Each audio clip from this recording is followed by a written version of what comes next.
साथियों, आप सभी का इस प्लेटफॉर्म पर स्वागत है।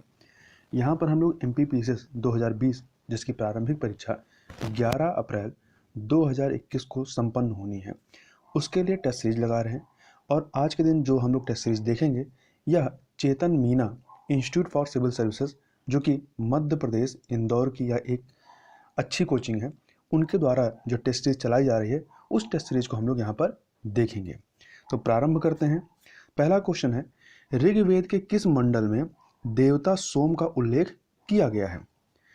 तो इसका जो सही उत्तर है वह है 9वें मंडल में। कौन से मंडल में? 9वें मंडल में देवता सोम का उल्लेख है। यहाँ ध्यान रखिएगा कि कुल वेद कितने हैं? 4 वेद हैं, ठीक है। और सबसे प्राचीन वेद जो है वो ऋग्वेद माना जाता है, और सबसे बाद का सबसे आखिरी वेद कौन सा है? अथर्ववेद है। और ऋग्वेद में मंडलों की संख्या कुल 10 है। और इसके अलावा जो आपका 10वां मंडल है, जो चतुर्वर्ण समाज की कल्पना का आदि स्रोत है, वो ऋग्वेद के 10वें मंडल में वर्णित पुरुष सूक्त है। तो इतनी चीज़ों को याद रखिएगा। इसके अलावा जो यजुर्वेद है इसमें गद्य एवं पद्य होता है, अर्थात ये गद्य एवं पद्य वाला वेद माना जाता है। और जो सामवेद होता है वो भारतीय संगीत का जनक माना जाता है। इतनी बातें आप यहाँ पे याद रखिएगा। चलते हैं अगले प्रश्न की तरफ। मालवा क्षेत्र में प्रचलित नाथ संप्रदाय के लोग किस कथा का गायन प्रातः काल में करते हैं? तो जो भरथरी गायन होता है इसका ये लोग प्रातः काल इसका गायन करते हैं। तो भरथरी गायन मध्य प्रदेश के पूर्वी क्षेत्र में तथा छत्तीसगढ़ के कुछ क्षेत्रों में नाथ संप्रदाय द्वारा प्रातः काल में गाया जाता है। आगे चलते हैं। अरबों की सिंध विजय का वृत्तांत चचनामा में मिलता है। इसके लेखक कौन है? तो इसके लेखक अली अहमद हैं। जबकि अलबरूनी के बारे में बात करें तो अलबरूनी महमूद गजनवी के साथ भारत आते हैं, और इनकी जो रचना थी किताबुल हिंद या तहकीके हिंद थी। अगला प्रश्न देखते हैं। देवपाड़ा अभिलेख का संबंध निम्न में से किस शासक से है? तो देवपाड़ा अभिलेख का संबंध बंगाल के शासक विजयसेन से है। जबकि जो अन्य ऑप्शन में शासक दिए गए इनसे संबंधित यदि अभिलेखों की बात करें तो जो ग्वालियर अभिलेख है, ग्वालियर अभिलेख प्रतिहार नरेश भोज से संबंधित है। एहोल अभिलेख पुलकेशिन द्वितीय से संबंधित है। जबकि नासिक अभिलेख जो है गौतमी बलश्री से संबंधित है। आगे चलते हैं। अगला क्वेश्चन नंबर 5 देखते हैं। निम्न में से कौन सा मंदिर पंचायतन शैली का उदाहरण है? तो इसमें जो आपका सही उत्तर है वो है लक्ष्मण मंदिर खजुराहो। जो खजुराहो में लक्ष्मण मंदिर है ये पंचायतन शैली में बनाया गया है। इसके अलावा यहीं पे खजुराहो में ही जो कंदरिया महादेव का मंदिर है ये भी पंचायत शैली का ही उदाहरण या इस शैली में इसको बनाया गया है। आगे चलते हैं। क्वेश्चन नंबर 6 को देखें। तो ऋग्वैदिक कालीन सदानीरा नदी का वर्तमान नाम क्या है? तो इसका सदानीरा का जो वर्तमान नाम है वो आपका गंडक है। क्या है? गंडक है। तो आपका सही उत्तर जो हो जाएगा वो बी ऑप्शन हो जाएगा, गंडक। तो इस चीज़ को याद रखिएगा। इसके अलावा कुछ और प्राचीन नदियां हैं जिनके वर्तमान नाम क्या है उसको भी एक बार देख लेते हैं। जैसे जो घग्घर जो है, घग्घर का प्राचीन नाम क्या था? इसका प्राचीन नाम दृश्यद्वती था। और वहीं जो गोमल है, गोमल का प्राचीन नाम गोमती था। और जो ब्यास है इसका प्राचीन नाम विपाशा था। इतनी चीज़ें याद रखिएगा। आगे चलते हैं। गौतम बुद्ध के बचपन का नाम क्या था? तो इसका सही उत्तर क्या है? गौतम बुद्ध के बचपन का नाम सिद्धार्थ था। क्या था? सिद्धार्थ था। यहाँ पे आपका बी ऑप्शन जो है वो सही हो जाएगा। और राहुल इनके पुत्र का नाम था। राहुल जो है इनके पुत्र का नाम था। गौतम बुद्ध का जन्म जो होता है ये 563 ईसा पूर्व में कपिलवस्तु के लुम्बिनी नामक स्थान पर हुआ था। और इनके पिता शुद्धोधन शाक्य गण के मुखिया थे। और इनके बचपन का नाम क्या था? सिद्धार्थ था। और इन्हें एशिया का ज्योतिपुंज या लाइट ऑफ एशिया भी कहा जाता है। आगे चलते हैं अगले प्रश्न की तरफ। उज्जैनी नगर का संस्थापक किसे माना जाता है? तो उज्जैनी नगर का जो संस्थापक है वो अच्युतगामी को, किसको? अच्युतगामी को माना जाता है। अगला प्रश्न देखते हैं। और यहाँ पे याद रखिएगा अच्युतगामी जो है ये है वंश का शासक था। 9वां क्वेश्चन है। भगवान बुद्ध के अनुयायी सारिपुत्र एवं महामोगलायन की अस्थियां किस स्थान पर संरक्षित की गई हैं? तो इनका जो संरक्षण है वो सांची स्तूप है वहां पर किया गया है। तो सांची जो है आपका मध्य प्रदेश के रायसेन जिले में बेतवा नदी के तट पर स्थित एक छोटा सा गांव है। और अशोक के द्वारा निर्मित विश्व प्रसिद्ध सांची स्तूप भी यहीं पर स्थित है। आगे देखते हैं अगला प्रश्न। मध्य प्रदेश के किस जिले में खेल गांव का निर्माण किया जा रहा है? तो भोपाल में इसका निर्माण किया जा रहा है। अगला प्रश्न है, प्रसिद्ध खिलाड़ी सुशीला चानू का संबंध किस खेल से है? तो इनका संबंध हॉकी से है। किससे है? हॉकी से है। आगे चलते हैं क्वेश्चन नंबर 12 पे। यादव वंश के संस्थापक कौन थे? तो इसके संस्थापक थे भिल्लम पंचम। कौन थे? भिल्लम पंचम। ये यादव वंश के संस्थापक थे, जिनकी राजधानी क्या थी? देवगिरी थी। आगे चलते हैं, भारत की सर्वाधिक लंबी अंतरराष्ट्रीय सीमा किस देश के साथ स्पर्श करती है? तो यहां ध्यान रखिएगा, सबसे लंबी सीमा जो है वो बांग्लादेश के साथ स्पर्श करती है भारत की। आगे चलते हैं, अगला प्रश्न है, उज्जैन स्थित संदीपनी आश्रम जो है ये किस लिए प्रसिद्ध है? तो ये जो है आपका शिक्षा के केंद्र के रूप में प्रसिद्ध रहा है। किस रूप में? शिक्षा के केंद्र के रूप में। अगला प्रश्न है, अंतरिक्ष में शस्त्रीकरण हेतु हंटर किलर नामक निम्न कक्षीय लो ऑर्बिट सैटेलाइट तंत्र का परीक्षण किया था, कि मतलब अर्थात किस देश ने किया था? तो इसका परीक्षण जो है सोवियत संघ के द्वारा किया गया था। और सोवियत संघ ने 1960 के दशक में हंटर किलर का परीक्षण किया था। अगला प्रश्न है, वर्ल्ड वाइड वेब WW के आविष्कारक कौन है? तो टिम बर्नर्स-ली जो है ये WW के संस्थापक रहे हैं, ये आविष्कारक रहे हैं। अगला प्रश्न है, मत्स्य पुराण से किस वंश से संबंधित जानकारियां प्राप्त होती हैं? तो मत्स्य वंश से आपका जो है जो सातवाहन वंश है, कौन सा? आंध्र सातवाहन वंश, इससे संबंधित जानकारियां मिलती हैं। इसके अलावा मौर्य वंश की जानकारियां जो है वो विष्णु पुराण से मिलती हैं, और गुप्त वंश की जानकारियां जो है वो आपकी वायु पुराण से मिलती हैं। तो मौर्य वंश की जानकारी विष्णु पुराण, गुप्त वंश की वायु पुराण, और आंध्र सातवाहन वंश की मत्स्य पुराण से मिलती हैं। आगे चलते हैं, अगला प्रश्न है क्वेश्चन नंबर 18। एक सेकेंड, यह है क्वेश्चन नंबर 18। सगुन पोर्टल किससे संबंधित है? तो सगुन पोर्टल जो है ये मानव संसाधन विकास मंत्रालय से संबंधित है, जो कि स्कूलों को आपस में जोड़ने हेतु इस पोर्टल को बनाया गया है। अगला प्रश्न है, ISP का पूरा नाम क्या है? तो ISP का पूरा नाम है इंटरनेट सर्विस प्रोवाइडर। अगले प्रश्न की तरफ चलते हैं। अगला प्रश्न है, मिशिगन यूनिवर्सिटी द्वारा निर्धारित आर्टिफिशियल इंटेलिजेंस के प्रकारों में से हैं, मतलब इसके प्रकारों में क्या क्या शामिल हैं? तो इसके प्रकारों में reactive machine, limited memory, theory of mind, ये सभी के सभी चीजें इसमें शामिल हैं, अर्थात उपरोक्त सभी। डी ऑप्शन सही हो जाएगा। अगला है, डार्ट माउथ कॉन्फ्रेंस का संबंध किससे है? तो डार्ट माउथ कॉन्फ्रेंस का संबंध जो है ये आर्टिफिशियल इंटेलिजेंस है। किससे है? आर्टिफिशियल इंटेलिजेंस से है। और सन 1956 में द डार्थ माउथ कॉन्फ्रेंस में जॉन मैकार्थी ने आर्टिफिशियल इंटेलिजेंस के बारे में लोगों को जानकारी दी थी। आगे चलते हैं, क्वेश्चन नंबर 22 देखें। कालिदास की साहित्यिक कृति इसमें से कौन सी नहीं है? तो मृच्छकटिकम, मेघदूत, ऋतुसंहार, विक्रमोर्वशीय। तो इसमें से मृच्छकटिकम जो है ये इनकी साहित्यिक कृति नहीं है, जबकि तीनों जो है वो कालिदास की ही कृति है। अगले प्रश्न की तरफ चलते हैं। अगला प्रश्न है, निम्नलिखित में से किस राज्य में रोहतांग दर्रा स्थित है? तो रोहतांग दर्रा आपका हिमाचल प्रदेश में स्थित है। कहाँ पे? हिमाचल प्रदेश में स्थित है। अब जब हमने दर्रे की बात की है तो कुछ और जो प्रमुख दर्रे हैं उनके नाम भी आप एक बार सुन लीजिए। जैसे यदि हम जम्मू कश्मीर के प्रमुख दर्रों की बात करें तो जम्मू कश्मीर के प्रमुख दर्रों में काराकोरम दर्रा, जोजिला दर्रा, पीर पंजाल दर्रा, बनिहाल दर्रा, बुर्जिल दर्रा, ये सब के सब जो हैं जम्मू कश्मीर में हैं। और जो जम्मू कश्मीर में काराकोरम दर्रा है ये भारत का सबसे ऊंचा दर्रा माना जाता है, जबकि जो बनिहाल दर्रा है इसी में से जो जवाहर सुरंग है इसी से होकर के गुजरती है। अब यदि हिमाचल प्रदेश के प्रमुख दर्रों की बात करें तो इसमें आपका सिपकिला दर्रा है, रोहतांग दर्रा जिसकी चर्चा हम लोगों ने की है, इसके अलावा बड़ा लाचा दर्रा भी आपका हिमाचल प्रदेश में है। अब यदि उत्तराखंड के दर्रों की बात करें तो इसमें 3 महत्वपूर्ण हैं, लिपलेख दर्रा, माना दर्रा और नीति दर्रा। लिपलेख, माना, नीति, ये 3 हैं। इसके अलावा आपका उत्तराखंड में मुलिंगला नामक दर्रा भी है। अब सिक्किम के दर्रों की बात करें तो सिक्किम में 2 महत्वपूर्ण दर्रे हैं, नाथुला दर्रा और जैलेपला दर्रा।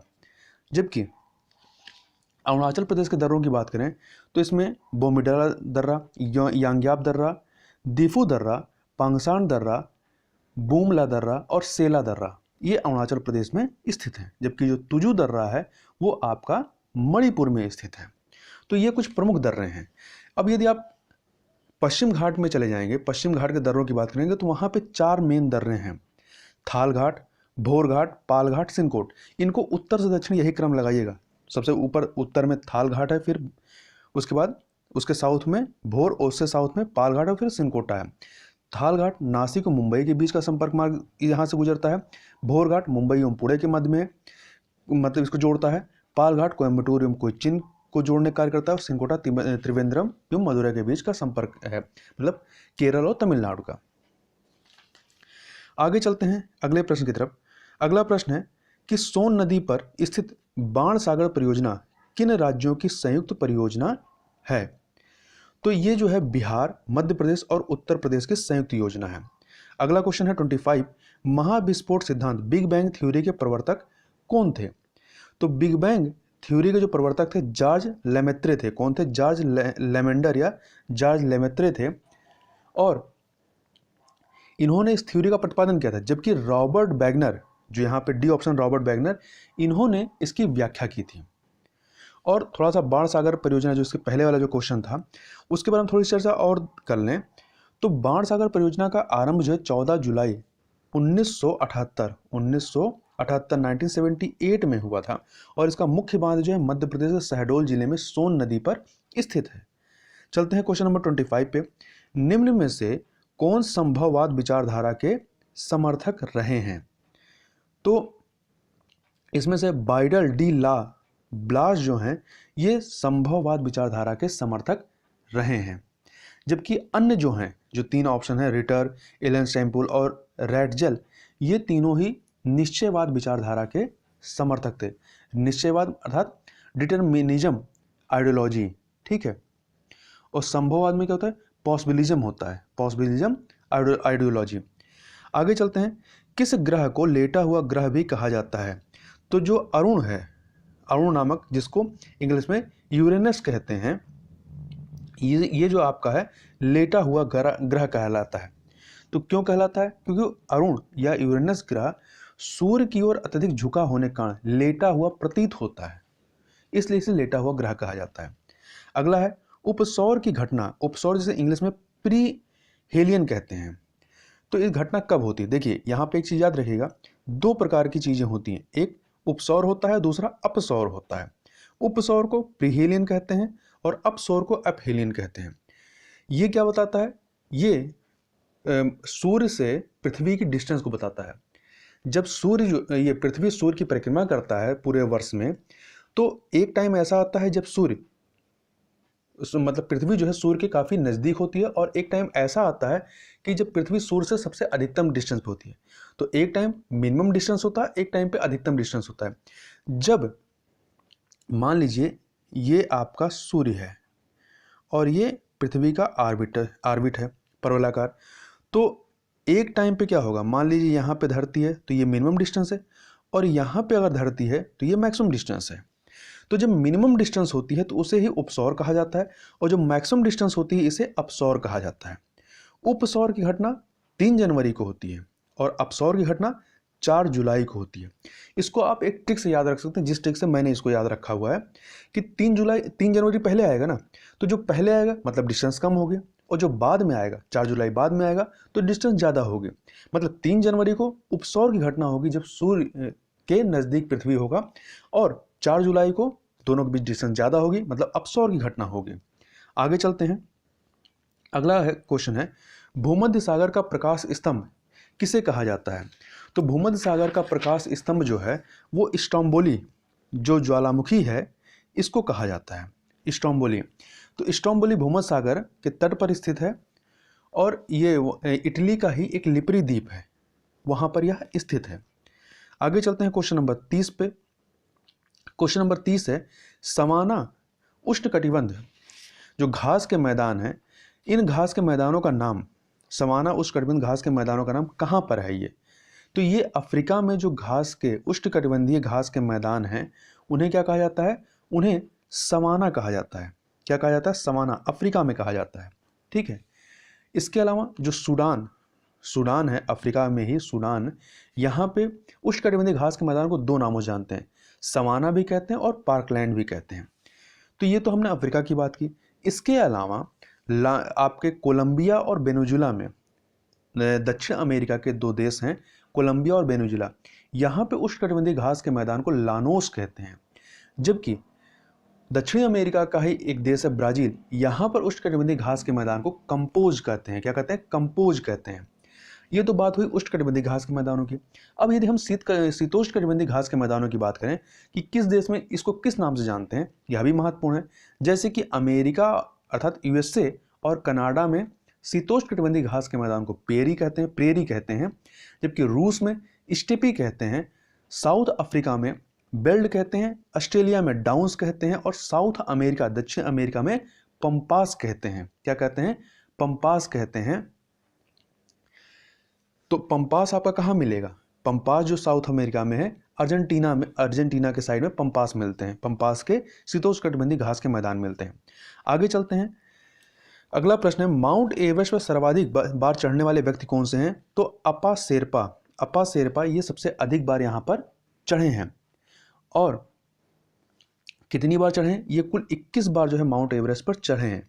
और जो जुंको तवाई हैं, ये जापान की महिला पर्वतारोही रही हैं और ये माउंट एवरेस्ट पर चढ़ने वाली पहली महिला रही हैं। आगे चलते हैं। हर्मिट किंगडम के रूप में जाना जाता है किसको?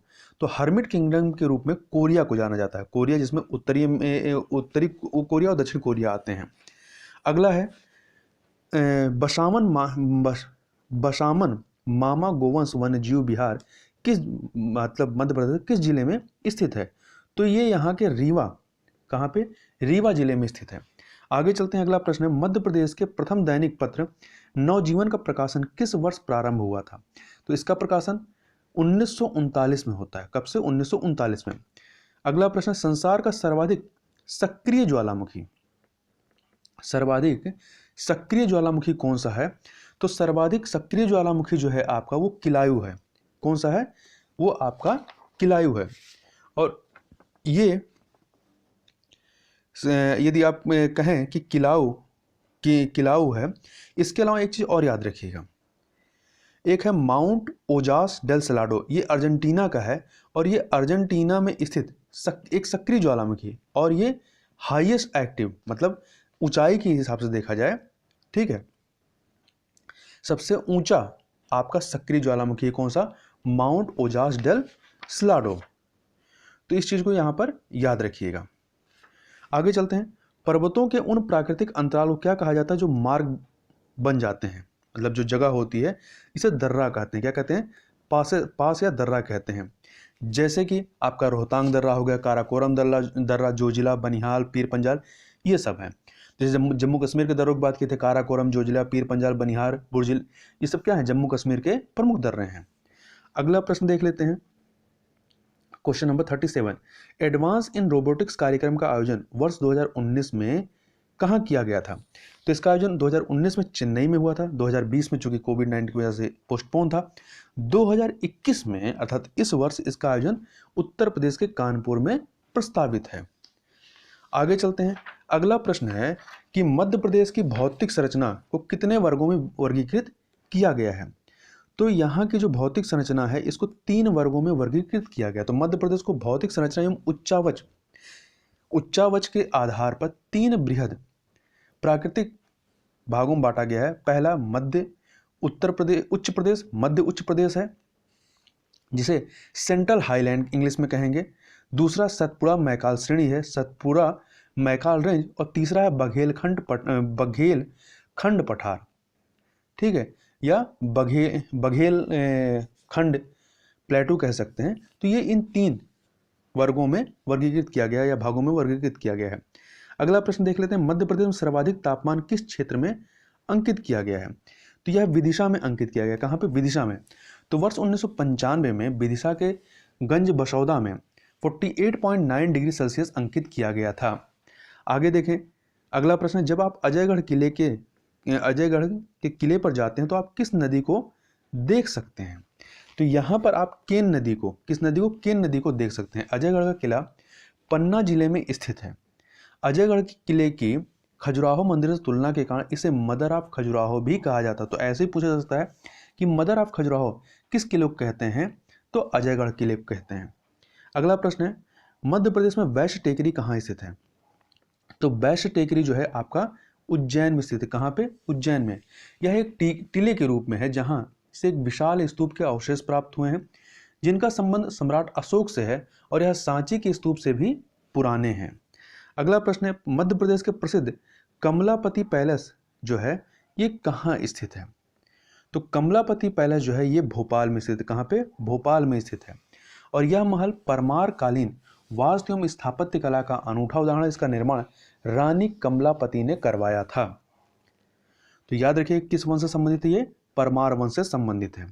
अगला प्रश्न है, मध्य प्रदेश में बिलोवा की गुफाएं स्थित हैं। तो बिलोवा गुफाएं कहाँ स्थित हैं? तो बिलोवा की गुफाएं जो हैं आपका ग्वालियर में स्थित है। कहाँ पे? ग्वालियर में। तो ग्वालियर में जो बिलोवा की गुफाएं ये शैलकृत शैव प्रतिमाएं हैं। ठीक है, आगे चलते हैं क्वेश्चन नंबर 44 पे। तो 44 को देखें, खरबूजा महल मध्य प्रदेश के किस जिले में स्थित है? तो खरबूजा महल जो है मध्य प्रदेश के धार जिले में स्थित है। बुरहानपुर में स्थित बिल्किस बेगम के मकबरे को भी खरबूजा महल कहा जाता है, लेकिन खरबूजा महल है कहाँ पे? तो ये धार जिला में, मध्य प्रदेश के धार जिला में स्थित है। अगला प्रश्न देखें, पंचमढ़ी किस पहाड़ी पर स्थित है? तो पंचमढ़ी जो है ये महादेव पहाड़ी पर स्थित है और महादेव पहाड़ियां नर्मदा और तापी नदियों के बीच में स्थित है। आगे देखते हैं, संविधान की किस अनुसूची में मध्य प्रदेश के आदिवासी क्षेत्रों का कुछ श्रेणीबद्ध किया गया है? तो ये जो किया गया है वो अनुसूची 5 में किया गया। किसमें? अनुसूची 5 में। तो भारतीय संविधान की 5वीं अनुसूची में राज्य के आदिवासी इलाके आते हैं, जबकि जो अनुसूची 6 है इसमें असम, इसमें 4 राज्यों के अनुसूचित क्षेत्रों को, आदिवासी क्षेत्रों को श्रेणीबद्ध किया गया है। कौन कौन से? असम, मेघालय, मिजोरम, त्रिपुरा। असम, मेघालय, मिजोरम, त्रिपुरा। इन चारों के अतिरिक्त अन्य राज्यों के आदिवासी क्षेत्रों को श्रेणीबद्ध किया गया है अनुसूची 5 में। आगे देखते हैं, अगला प्रश्न है, लोहासुर किस जनजाति का प्रमुख देवता है? तो लोहासुर जो है ये अगरिया जनजाति के प्रमुख देवता हैं। लोहासुर का निवास धधकती हुई भट्टियों में माना जाता है और अगरिया लोग इन्हें काली मुर्गे की भेंट चढ़ाते हैं और इनका प्रिय भोजन क्या है? सूअर है, सूअर का मांस है। सोफिया नामक रोबोट को किस देश के द्वारा अपनी नागरिकता प्रदान की गई? तो इसको सऊदी अरब के द्वारा नागरिकता प्रदान की गई है। सऊदी अरब द्वारा सोफिया को वर्ष 2017 में अपने देश की नागरिकता प्रदान की गई थी। अगला प्रश्न है, निम्न में से कौन नायका नामक ई कॉमर्स कंपनी के संस्थापक हैं? तो इसके संस्थापक हैं आपके फाल्गुनी नायर। फाल्गुनी नायर हैं जो कि कोटक महिंद्रा कैपिटल कंपनी की पूर्व एमडी भी रह चुकी हैं। अगला प्रश्न है, जंगलियों के भी जंगली किसे कहा जाता है? तो जंगलियों के भी जंगली ये भारिया जो भारिया जनजाति होती है इसे कहा जाता है, अर्थात सी ऑप्शन। अगला प्रश्न है, यहाँ पे थोड़ा सा भारी एक बार हम और देखें, 1981 की जनगणना में पातालकोट के भारियाओं को जंगलियों के भी जंगली नाम से संबोधित किया गया था। अगला क्वेश्चन है 51, निम्न में से कौन सा प्रसिद्ध भवन चार्ल्स कोरिया के निर्देशन में डिजाइन किया गया था? तो इसमें भारत भवन भोपाल, जवाहर कला केंद्र जयपुर, गांधी मेमोरियल अहमदाबाद, ये सभी के सभी इन्हीं के निर्देशन में इनको डिजाइन किया गया था। आगे चलते हैं, क्वेश्चन नंबर अगला है कि मध्य प्रदेश की प्रथम विधानसभा की कार्यवधि कब से कब तक थी? तो 1956 से 57 की कार्यवधि थी। राज्य पुनर्गठन के फलस्वरूप मध्य प्रदेश की चारों विधानसभाएं, विंध्य प्रदेश विधानसभा, भोपाल विधानसभा, मध्य भारत विधानसभा जो कि ग्वालियर में था, सेंट्रल प्रोविंस एंड बरार विधानसभा एक विधानसभा में समाहित हो गई। अतः 1 नवंबर 1956 को पहली मध्य प्रदेश विधानसभा बैठती है। अगला प्रश्न, मध्य प्रदेश राज्य की प्रथम महिला सामयिक अध्यक्ष प्रोटेम स्पीकर कौन थी? तो प्रथम महिला प्रोटेम स्पीकर श्रीमती जमुना देवी थी। कौन थी? श्रीमती जमुना देवी। श्रीमती जमुना देवी लगातार 12वीं और 13वीं विधानसभा की प्रोटेम स्पीकर थी। आगे चलते हैं, अगला प्रश्न है, मध्य प्रदेश के प्रथम विधानसभा चुनाव में कुल कितनी महिलाएं उम्मीदवार विजयी रहीं? तो इसमें कुल 15 महिला उम्मीदवार विजयी रही। कुल 36 महिलाओं ने चुनाव लड़ा था जिसमें से 15 जो हैं विजयी हुई थी। मध्य प्रदेश में अब तक कितनी बार राष्ट्रपति शासन लग चुका है? यहाँ पे कुल 3 बार अब तक लग चुका है। कब कब? 1977 में लगा है, 1977 में, 1980 में लगा है और फिर 1992 में लगा है।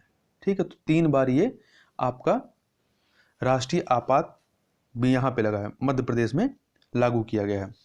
अगला प्रश्न देख लेते हैं। मध्य प्रदेश में अब तक 56 देखते हैं। वर्ष 2011 की जनगणना के अनुसार मध्य प्रदेश के कितने जिलों की आबादी 10 लाख से अधिक है? तो यहाँ के 40 जिलों की जो आबादी है वो 10 लाख से अधिक है। क्वेश्चन नंबर 55 पे चलते हैं। 55 है आपका, मध्य प्रदेश में रेलवे कोच कारखाना कहाँ स्थित है? तो रेलवे कोच कारखाना मध्य प्रदेश में भोपाल में स्थित है। अगला प्रश्न, मध्य प्रदेश का सर्वाधिक लंबा राजकीय राजमार्ग कौन है जो कि स्टेट द्वारा बनवाया जाता है? तो SH-29 है। यह उत्तर प्रदेश के जैतपुर से मेहगांव, भिंड, दतिया, पिछोर, मुंगावली, विदिशा होते हुए छिंदवाड़ा तक जाती है। आगे देखते हैं।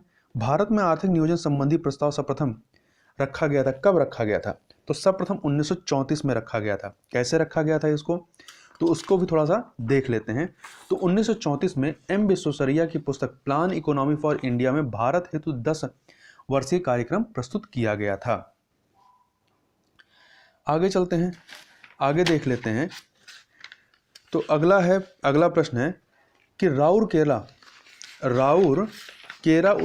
केला जो उद्योग है ये निम्न से किस देश की सहायता से इसको स्थापित किया गया था? तो इसको जर्मनी की सहायता से, किसकी सहायता से? जर्मनी की सहायता से इसको स्थापित किया गया था।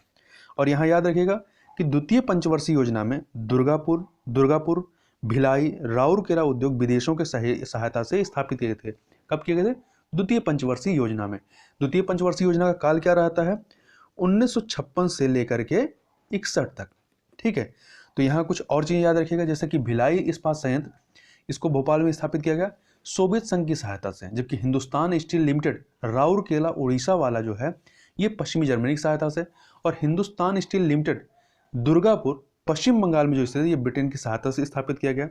ठीक है, जबकि जब तृतीय पंचवर्षीय योजना चलती है 1961 से आपका 66 तक, तो इसमें बोकारो स्टील प्लांट जो कि बिहार का है ये सोवियत संघ की सहायता से स्थापित किया गया था। आगे चलते हैं, अगला प्रश्न देख लेते हैं। अगला प्रश्न है कि किस वर्ष 20 सूत्री कार्यक्रम का प्रारंभ किया गया था? तो 1975 में किया गया था, 1975 में। अगला है 10 लाख कुआं योजना प्रारंभ की गई थी। तो 10 लाख कुआं योजना 1988 में प्रारंभ की गई थी, 88-89 में यह योजना प्रारंभ हुई थी। आगे चलते हैं क्वेश्चन नंबर 63 पे। सुकन्या समृद्धि योजना किस वर्ष प्रारंभ की गई थी? तो ये जनवरी 2015 में, एग्जैक्ट डेट क्या थी? 22 जनवरी 2015 को पानीपत हरियाणा से प्रारंभ की गई थी। अगला प्रश्न है प्रथम गैर कांग्रेसी प्रधानमंत्री कौन बने थे? तो मोरारजी देसाई बने थे। आगे चलते हैं, अगला प्रश्न है कि कानून के समान संरक्षण अर्थात इक्वल प्रोटेक्शन ऑफ लॉ वाक्य कहां से लिया गया है? तो यह वाक्य अमेरिका से लिया गया है। यदि आप अनुच्छेद 14 पढ़ेंगे, संविधान का अनुच्छेद 14, तो यहाँ पे दो चीजों की बात की है। एक कानून के समान संरक्षण की, कानून के समान संरक्षण की बात की है, अर्थात इक्वल प्रोटेक्शन ऑफ लॉ की बात की है। दूसरा है इक्वलिटी बिफोर लॉ। ठीक है, इक्वलिटी बिफोर लॉ, कानून के पहले ही आप समानता दीजिए, तो इक्वलिटी बिफोर लॉ है, और एक इक्वल प्रोटेक्शन ऑफ लॉ है। तो इक्वल प्रोटेक्शन ऑफ लॉ अर्थात कानून समझ संरक्षण जो है ये अमेरिका से लिया गया है, जबकि इक्वलिटी बिफोर लॉ जो है ये ब्रिटेन से लिया गया है। आगे चलते हैं, 1924 में किसके द्वारा ब्रिटिश सरकार से यह मांग की गई कि भारतीय संविधान के निर्माण के लिए संविधान सभा का गठन किया गया? तो यह मांग मोतीलाल नेहरू के द्वारा की गई थी। किसके द्वारा? मोतीलाल नेहरू के द्वारा की गई थी। अगला है संविधान के विभिन्न पहलुओं के अध्ययन हेतु संविधान सभा ने कितनी समितियां नियुक्त की थीं? तो कुल 13 समितियां नियुक्त की गई थीं। अगला प्रश्न है संविधान के किस भाग में अस्थायी संक्रमणकालीन और विशेष उपबंधों के प्रावधान किए गए हैं? तो संविधान का जो भाग 21 है, कौन सा भाग? 21 जो है, इसमें अस्थायी संक्रमणकालीन और विशेष प्रावधानों में को बात की गई, और इसमें आपका अनुच्छेद 371 भी शामिल है। आगे चलते हैं, किस अनुच्छेद में यह प्रावधान किया गया है कि संघ की राजभाषा हिंदी तथा लिपि जो है वो देवनागरी होगी? तो अनुच्छेद 343 343 में। बाकी जो अन्य 3 इसमें आर्टिकल दिए गए हैं उसको भी आप बेयर एक्ट से एक बार देख जरूर लीजिएगा। आगे चलते हैं। अगला प्रश्न है कि भारत में पारिस्थितिकी असंतुलन का निम्नलिखित में से कौन सा एक प्रमुख कारण है? कारण तो इसमें सबके सब हैं, पारिस्थितिक असंतुलन के, वनमूलन है, मरुस्थलीकरण, वर्षा की परिवर्तनता, बाढ़ एवं अकाल। तो इसमें हमें सबसे महत्वपूर्ण कारण बताना है, तो सबसे प्रमुख कारण जो है वो वनोन्मूलन है, अर्थात डिफॉरेस्टेशन है। ये सबसे महत्वपूर्ण कारण है। इसके अलावा मरुस्थलीकरण, बाढ़ एवं अकाल और वर्षा की परिवर्तनता भी इसके गौण कारण के रूप में शामिल होते हैं। क्वेश्चन नंबर 71 पे देखें। निम्नांकित में से क्रायो बैंक XC2 संरक्षण के लिए कौन सी गैस सामान्यतः प्रयोग की जाती है? तो इसके लिए नाइट्रोजन गैस प्रयोग की जाती है। अब यह प्रश्न उठता है कि यह XC2 भला क्या है? तो XC2 संरक्षण एक संरक्षण की एक प्रणाली है जिसके तहत वनस्पतियों, जानवरों की विलुप्तप्राय प्रजातियों का संरक्षण उनके प्राकृतिक आवास से पृथक जगह पर किया जाता है। तो जब उनके मूल आवास से कहीं से हटा कर किया जाता है, कहीं अन्य जगह पे किया जाता है, तो इसे XC2 कहते हैं। और जहां वो पाए जाते हैं, जैसे कि शेर है, शेर जंगल में जहां पाया जाता है, उसका संरक्षण यदि वहीं पे करेंगे तो वो इन situ हो जाएगा, और यदि उसको किसी चिड़ियाघर में ला करेंगे तो उसे XC2 कहेंगे। आगे चलते हैं। फूलों की घाटी कहाँ अवस्थित है? तो फूलों की घाटी जो है ये आपके उत्तराखंड में, कहां पर है? उत्तराखंड में स्थित है। और उत्तराखंड में कहां पे? चमोली जिले में। अगला है, ग्रीन हाउस गैसों की संकल्पना किसके द्वारा की गई थी? तो ग्रीन हाउस गैसों की संकल्पना जोसेफ फोरियर ने की थी 1824 में। कब की थी? 1824 में की थी। आगे चलते हैं। पोलो में प्रत्येक पक्ष में खिलाड़ियों की संख्या कितनी होती है? तो प्रत्येक पक्ष में 4-4 खिलाड़ी होते हैं। इसके अलावा वॉलीबॉल में 6 खिलाड़ी होते हैं, जबकि खो खो और बेसबॉल में 9 खिलाड़ी होते हैं, और वाटर पोलो एवं नेटबॉल में 7-7 खिलाड़ी होते हैं। अगला है, कालिदास के किस ग्रंथ में अमरकंटक के सौंदर्य का चित्रण किया गया है?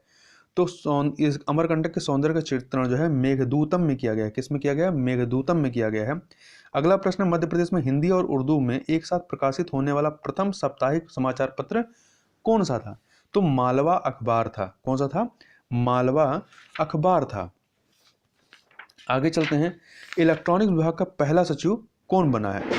तो इलेक्ट्रॉनिक्स विभाग का पहला सचिव जो है वो आपके MG के मेनन। कौन बने हैं? MG के मेनन को बनाया गया है।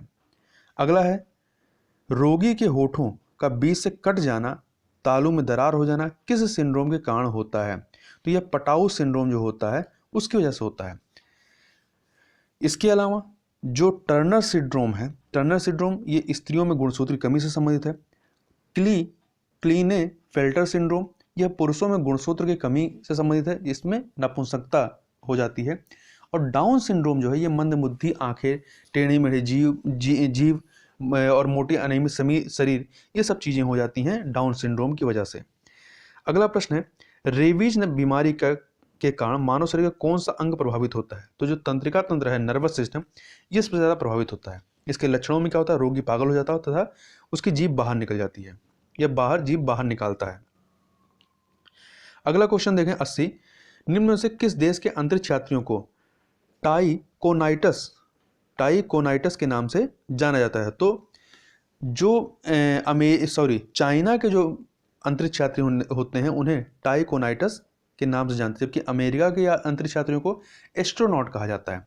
और रूस के जो होते हैं उन्हें कोस्मोनाइट्स कहते हैं। क्या कहते हैं? कोस्मोनाइट्स कहते हैं।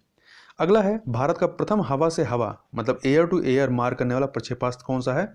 तो जो अस्त्र प्रक्षेपास्त्र है ये मध्यम दूरी का एयर टू एयर मार करने वाली स्वदेशी तकनीक से निर्मित प्रक्षेपास्त्र है। आगे चलते हैं। अगला प्रश्न है, समय मापने वाले विज्ञान को क्या कहा जाता है? तो समय मापने वाले विज्ञान को होरोलॉजी कहते हैं। महत्वपूर्ण है, याद रखिएगा, समय मापने वाले विज्ञान को होरोलॉजी कहते हैं। जो अन्य इसके अलावा जो 3 ऑप्शन है उसकी बात करें तो ऑर्निथोलॉजी क्या होता है? ऑर्निथोलॉजी में पक्षियों का अध्ययन करते हैं। एस्थेटिक्स में इसमें सौंदर्य शास्त्र का अध्ययन करते हैं। हाइड्रोपैथी में इसमें पानी से रोगों की चिकित्सा की जाती है। अगला है, आरोग्य सेतु ऐप कब लॉन्च किया गया? तो इसे 2 अप्रैल 2020 को लॉन्च किया गया था। आरोग्य सेतु कोविड-19 के से बचाव के लिए इसको लॉन्च किया गया था। आगे चलते हैं, किस प्रकार के साइबर अटैक में आपसे आपकी जानकारी मांगी जाती है, जैसे पासवर्ड, नाम, जन्मतिथि, पिन आदि। तो ये जो इस प्रकार का साइबर अटैक होता है या जो हैकिंग होती है, इसे फिशिंग कहते हैं। क्या कहते हैं? फिशिंग कहते हैं। अगला प्रश्न है, भूसंचार उपग्रह दूरसंचार अन्वेषण केंद्र मध्य प्रदेश के किस जिले में अवस्थित है? तो यह जो है मध्य प्रदेश के गुना, कहाँ पे? गुना जिले में स्थित है।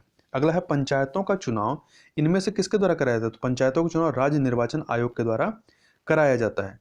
अगला है, सांसदों की योग्यता संबंधी प्रश्न पर निर्णय कौन देता है? तो राष्ट्रपति के द्वारा निर्णय दिया जाता है। किसके द्वारा? राष्ट्रपति के द्वारा। अगला है, अंतर्राष्ट्रीय मानवाधिकार दिवस किस दिन मनाया जाता है? तो अंतर्राष्ट्रीय मानवाधिकार दिवस 10 दिसंबर को मनाया जाता है। अगला प्रश्न, निम्न में से कौन राष्ट्रीय मानवाधिकार आयोग का अध्यक्ष नहीं रहा है? तो एम.एन. वेंकट चलैया रहे हैं, एस. राजेंद्र बाबू रहे हैं, ए.एस. आनंद रहे हैं, जबकि बीरेंद्र दयाल जो हैं ये इसके अध्यक्ष नहीं रहे हैं। अगले प्रश्न की तरफ चलते हैं। अगला प्रश्न, राष्ट्रीय महिला आयोग के अध्यक्ष समेत कुल कितने सदस्य होते हैं? तो इसमें अध्यक्ष के साथ मिलाकर के कुल 6 सदस्य होते हैं। अगला है, मध्य प्रदेश राज्य महिला आयोग की वर्तमान अध्यक्ष इनमें से कौन सी हैं? तो जो शोभा ओझा हैं वो मध्य प्रदेश राज्य महिला आयोग की अध्यक्ष हैं। तो मध्य प्रदेश राज्य महिला आयोग का गठन प्रथम गठन जो है राज्य सरकार के द्वारा दिनांक 23 मार्च 1998 को मध्य प्रदेश राज्य महिला आयोग अधिनियम 1995 की धारा 3 के तहत किया गया था। आगे चलते हैं, राष्ट्रीय अनुसूचित जनजाति आयोग को किस वर्ष संवैधानिक दर्जा प्रदान किया गया? तो इसको संवैधानिक दर्जा सन 2003 में दिया गया है। आगे चलते हैं, अगला प्रश्न है, राष्ट्रीय अनुसूचित जनजाति आयोग के उपाध्यक्ष को कौन सा दर्जा मिलता है? तो इसे राज्य मंत्री का दर्जा दिया जाता है। प्रथम महिला मुख्य सूचना आयुक्त इनमें से कौन सी थी? तो इनमें से दीपक संधू थी, जो कि प्रथम महिला मुख्य सूचना आयुक्त रही हैं। अगला है, अंतर्राष्ट्रीय ओलंपिक समिति की स्थापना कब की गई? अंतर्राष्ट्रीय ओलंपिक समिति की स्थापना 1894 में की गई थी। और 1894 में सारखोन नामक स्थान पर अंतर्राष्ट्रीय ओलंपिक समिति की स्थापना की गई थी। अगला प्रश्न, अंतर्राष्ट्रीय टर्मिनेटर उपाधि किस खिलाड़ी को दी गई है? तो यह उपाधि हरभजन सिंह को दी गई है, जो कि भारतीय क्रिकेट टीम के पूर्व स्पिन गेंदबाज व पंजाब पुलिस में डीएसपी के पद पर ये तैनात हैं वर्तमान में। अगला है, गोल्फ खेल से संबंधित वह समतल भूमि जहां से पहला शॉट लगाया जाता है उसे क्या कहते हैं? तो उसे जो है टी कहा जाता है। क्या कहा जाता है? उसे टी कहा जाता है। अगला प्रश्न है, मानव पूंजी सूचकांक 2020 में भारत का स्थान कितना रहा है? तो भारत का स्थान 116वां रहा है। और चीज़ें देखें तो 116वां कैसे आया है? कुल पूंजी सूचकांक में कुल 174 देशों को रैंकिंग दी गई, इसमें 174 में से वो 116वां, मतलब काफ़ी खराब रैंकिंग है। और नंबर 1 पर कौन है? सबसे अच्छी रैंकिंग किसकी है? सिंगापुर की है। तो सिंगापुर शीर्ष स्थान पर है। आगे देखते हैं, वर्तमान में राजीव गांधी खेल पुरस्कार रत्न में दी जाने वाली राशि कितनी है? तो इस समय वर्तमान में कुल 25 लाख दिया जाता है, क्योंकि अगस्त 2020 को युवा कार्यक्रम एवं खेल मंत्रालय द्वारा राजीव गांधी खेल रत्न पुरस्कार राशि 7.5 लाख से बढ़ाकर 25 लाख कर दी गई थी। अगला प्रश्न है, मध्य प्रदेश के मुख्य सचिव नियुक्त कौन किए गए हैं? मध्य प्रदेश के नए मुख्य सचिव किसे नियुक्त किया गया है? तो इकबाल सिंह बैंस को किया गया है। इकबाल सिंह बैंस या मध्य प्रदेश के 33वें मुख्य सचिव होंगे, जिन्होंने एम गोपाल रेड्डी का स्थान लिया। मतलब इनके पहले एम गोपाल रेड्डी इस पद पर कार्यभार देख रहे थे। तो इस प्रकार से यहाँ पर हम लोगों ने पूरे 100 क्वेश्चन कंप्लीट कर लिए पूरी व्याख्या के साथ। तो इस वीडियो में बस इतना ही। मिलते हैं नेक्स्ट वीडियो में, तब तक के लिए बहुत बहुत धन्यवाद।